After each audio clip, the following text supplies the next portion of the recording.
Khotbah di atas bukit.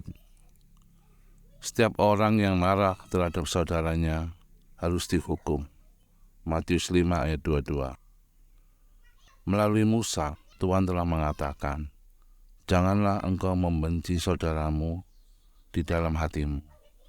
Janganlah engkau menuntut balas, dan janganlah menaruh dendam terhadap orang-orang sebangsamu, melainkan kasihilah sesamamu manusia seperti dirimu sendiri. Bilangan 19 ayat 17 dan 18. Kebenaran yang ditunjukkan Kristus adalah sama dengan yang telah diajarkan oleh para nabi. Tetapi kebenaran itu menjadi tak jelas oleh kekerasan hati dan kasih akan dosa. Kata-kata juru selamat itu menyatakan fakta kepada para pendengarnya bahwa selama mereka mempersalahkan orang-orang lain sebagai pelanggar, mereka mempunyai salah yang sama karena mereka tengah menghargai kedengkian dan kebencian. Di seberang laut dari tempat di mana mereka berhimpun adalah negeri Basan, satu daerah sepi yang jurang-jurang dan bukit-bukitnya telah lama menjadi daerah persembunyian, kesukaan bagi segala macam penjahat.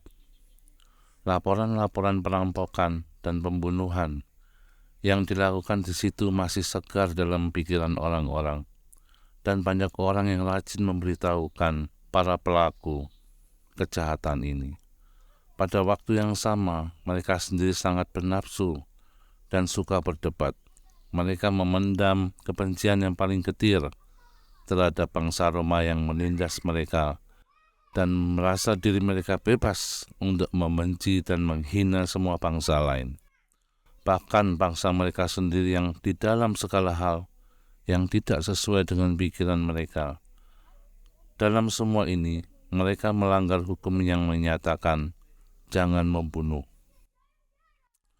Roh yang membenci dan mendendam berasal dari setan, dan itulah yang membunuh anak Allah.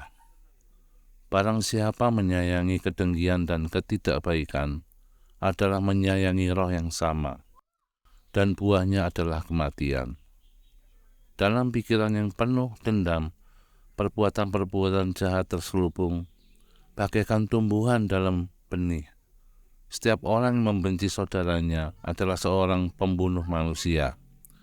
Dan kamu tahu bahwa tidak ada seorang pembunuh yang tetap memiliki hidup yang kekal di dalam dirinya.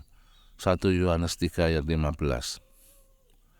Barang siapa akan mengatakan kepada saudaranya, teman sia-sia, akan berbahaya di dalam majelis, di dalam pemberian akan putranya untuk penebusan kita. Allah telah menunjukkan betapa tinggi nilai yang Dia tetapkan kepada setiap jiwa manusia, dan Dia tidak memberikan kepada manusia kebebasan untuk berbicara dengan merendahkan orang lain. Kita akan melihat kesalahan-kesalahan dan kelemahan-kelemahan di dalam diri mereka yang di sekitar kita.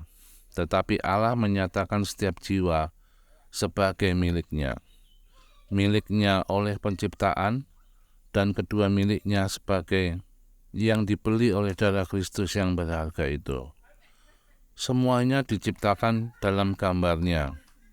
Dan walaupun orang yang paling rendah harus diperlakukan dengan hormat dan lemah lembut, Allah akan membuat kita bertanggung jawab atas satu kata saja yang kita ucapkan, menghina satu orang yang untuknya Kristus mengorbankan hidupnya. Sebab siapakah yang menganggap engkau begitu penting? Dan apakah yang engkau punyai yang tidak engkau terima? Dan jika engkau memang menerimanya, mengapakah engkau memegahkan diri seolah-olah engkau tidak menerimanya? Siapakah kamu sehingga kamu menghakimi hamba orang lain? Entahkah dia berdiri, entahkah ia jatuh, itu adalah urusannya tuannya sendiri. 1 Korintus 4 ayat 7, Roma 14 ayat 4. Barang siapa akan berkata, engkau tolol, akan berada dalam bahaya api neraka. Dalam perjanjian lama, kata tolol digunakan untuk menunjukkan seorang yang murtad atau orang yang telah menyerahkan dirinya kepada kejahatan. Yesus mengatakan bahwa siapa saja akan menyalahkan saudaranya sebagai orang murtad atau penghina Allah, menunjukkan bahwa ia sendiri berada dalam kesalahan yang sama. Kristus sendiri ketika bertengkar dengan setan tentang mayat Musa, tidak berani menghakimi iblis itu dengan kata-kata hujatan. Yudas 1 ayat 9. Sekiranya dia melakukan hal ini, dia telah menempatkan dirinya di daerah setan, karena tuduhan adalah senjata si jahat itu. Dalam kitab suci, ia disebut pendakwa saudara-saudara kita. Wahyu 12 ayat 10. Yesus tidak akan menggunakan satu pun dari senjata-senjata setan. Dia menemuinya dengan kata-kata, kiranya Tuhan menghardik engkau. Yudas 1 ayat 9. Teladannya adalah untuk kita. Apabila kita bertentangan dengan musuh-musuh Kristus, kita tidak boleh mengatakan apa-apa dengan roh balas dendam atau menunjukkan sikap menuduh. Dia yang berdiri sebagai seorang juru bicara bagi Allah tidak boleh mengucapkan kata-kata yang penguasa surga pun tidak akan menggunakannya ketika bertengkar dengan setan.